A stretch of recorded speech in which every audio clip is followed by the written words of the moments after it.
Oh, it's become my habit, and I think I like it these days to try to use videos to answer some questions in the HubSpot community. So I came across this question. I think I received a notification a couple of days ago regarding this question from this HubSpotter who wants to be able to send a survey about some time with workflow.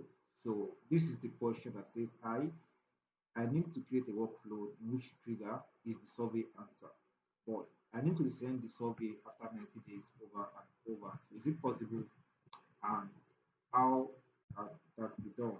Now, I've been thinking around this particular question. I've been trying different workarounds, and to be honest, I am yet to find a particular workaround that best suits this scenario or this use case. And then you can see this particular answer provided by Damoy, a HubSpot architect and HubSpot admin in the community. So it too has not been able to actually find a suitable answer to this particular use case. So I'm going to actually quickly walk you through my own suggested solution, which is this video. Now, in the video, I'm going to come across. So I'm going to start by creating a workflow. But before we start, since it's going to be a survey question, and this is a survey, it's going to be sent out after 90 days automatically. So it means that there should be a survey form in HubSpot already.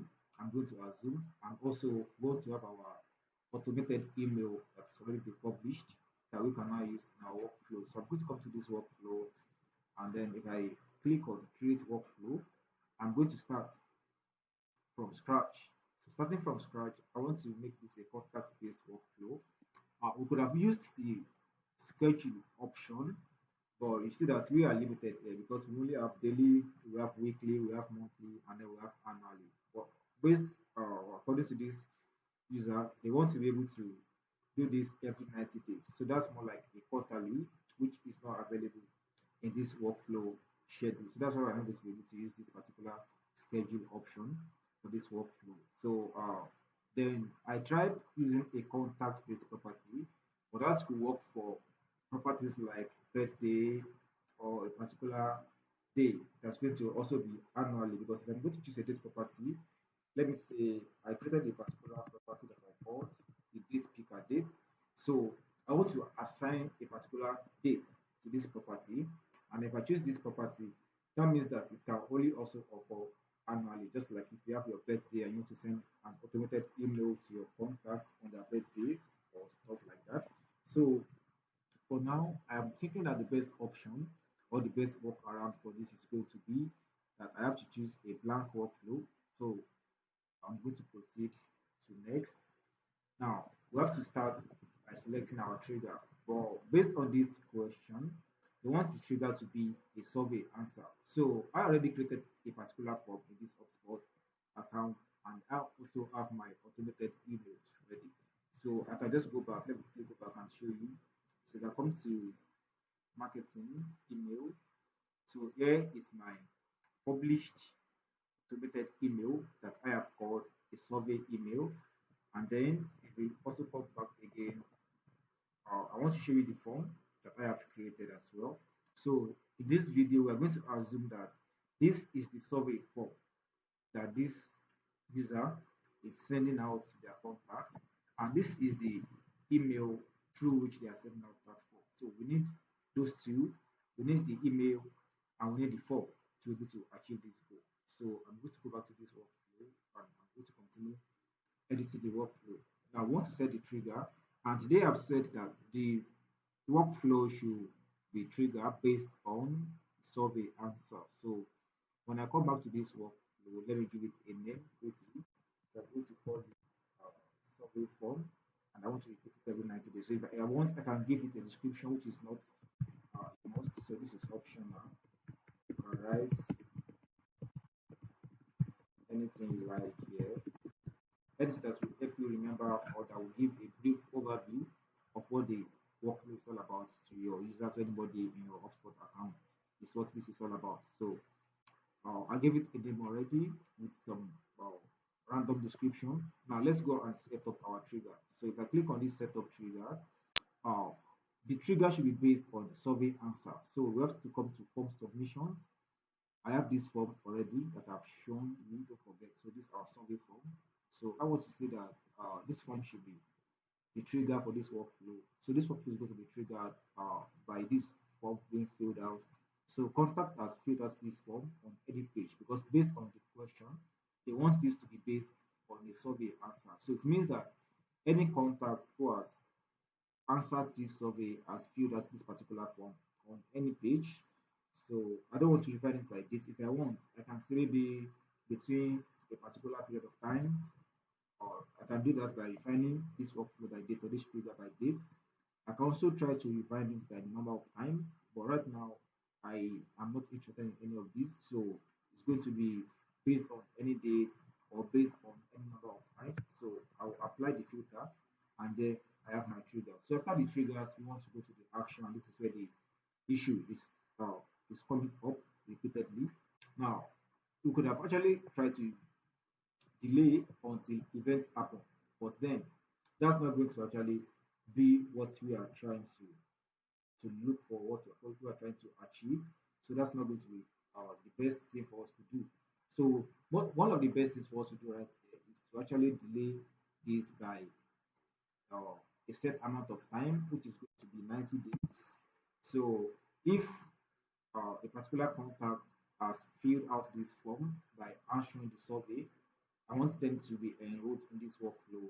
And when they are enrolled, I want them to wait for 90 days according to what the question spoke about. So I'm going to save it.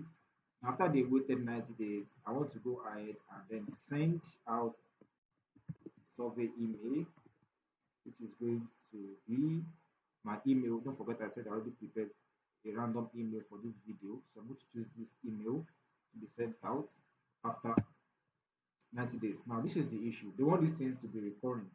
They want it to be a recurring event that's going to keep going out after every 90 days. So the next thing I thought about is for me to check because from here we have thought about using the go to action, but you cannot use a go to action within actions. You have thought about using the value equals branch, but then we have to go look for a particular property again, just like we're trying to schedule this workflow earlier, which is not going to work as of now.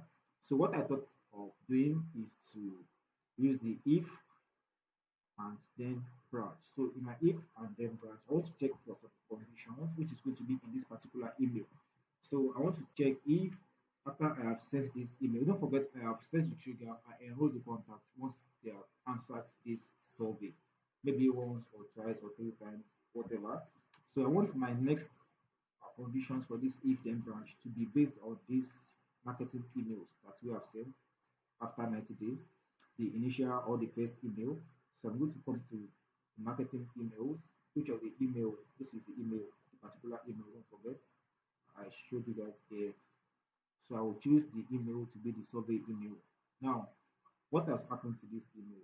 We have different things that we can actually work around, different conditions or different scenarios. So I am going to choose that if this particular email has been sent to this particular contact. So I'm going to do this for this particular workaround. So I want to first choose select that email was sent to contact. So I'll choose this and then sent. I've just called it make sense. So I don't want to refine it again by date or by anything. So I'm going to apply the filter and then I'm going to look for another branch still on marketing emails or a particular email that is the survey email. So I don't want it to be maybe they clicked a link on email or they didn't click a link because the question initially said we want to trigger to be based on survey answer. So once they have answered the survey once, that is enough for us to keep sending them the email every 90 days. So I'm going to go back to my workflow.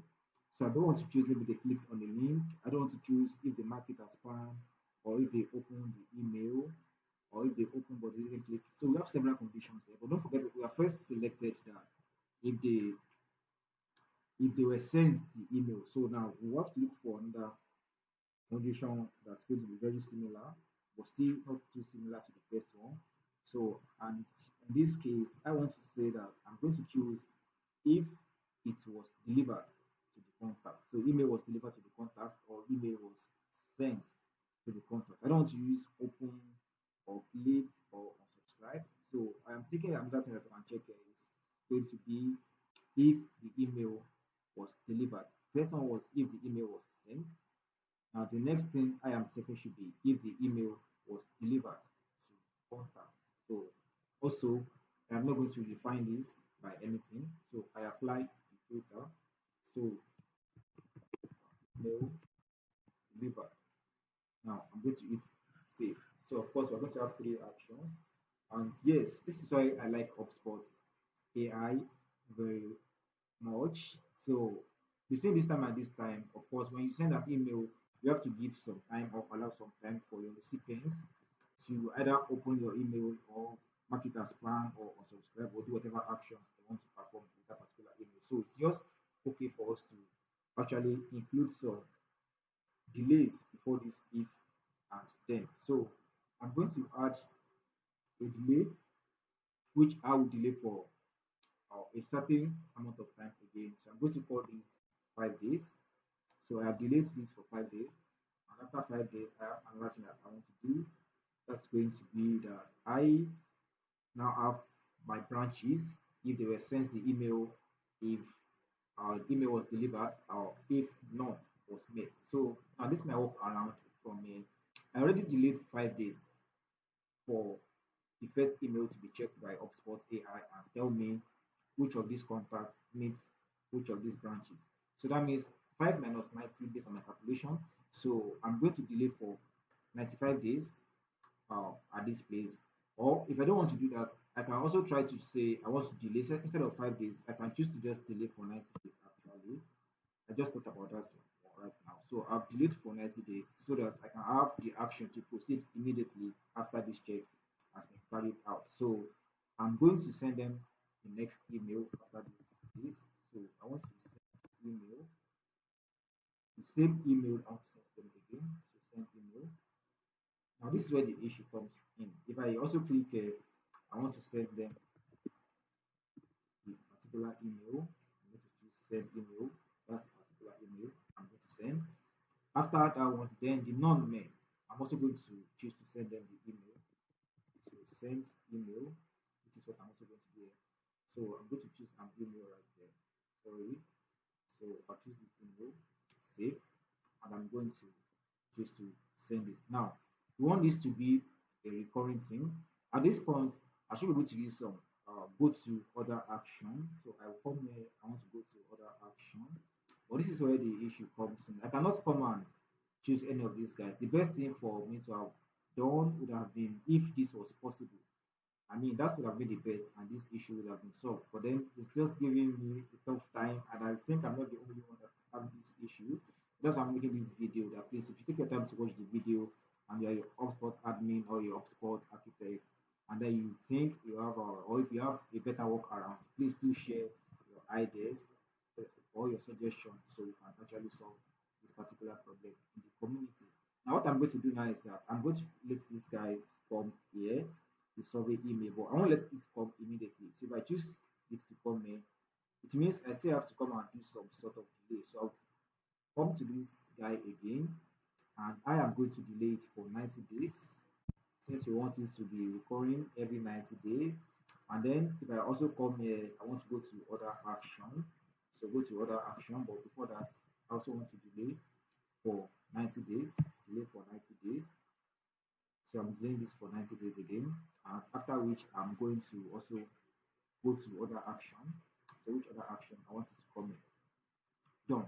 Now the only issue that I am having with this particular one is that I can't do any other thing with this particular guy. Or for this, yeah, for the contacts who are going to be in this branch. Because if I also want to try to delay for a certain amount of time, which was the simple or the easy thing that I've done, I also want to go to try and go to other action. But you see, I can't do that. So this is where uh, I have kind of hit a a lock a lock head or some dead ends that I can't even find my way around. So please, if you watch this video and you think you have a way around this for us to proceed from here. So because I can't do any other thing with this guy, what I'm going to do is to just come here and send email. So it just means that we can't forget about this workflow because it means somebody has to also come into this workflow and manually come to look for how we're going to carry on from here. You understand? Because if these guys are coming from they are sent this email, then they wait for 90 days, after which they come to this particular branch. So they receive the email again after 90 days. Then they are delayed for 90 days to receive the email. This ends here. It's supposed to be a continuous something. So we need to find a way to actually uh, see how we're going to proceed from here. So if you have any other work around that you think is going to work for this particular use case, please do share. Thank you so much.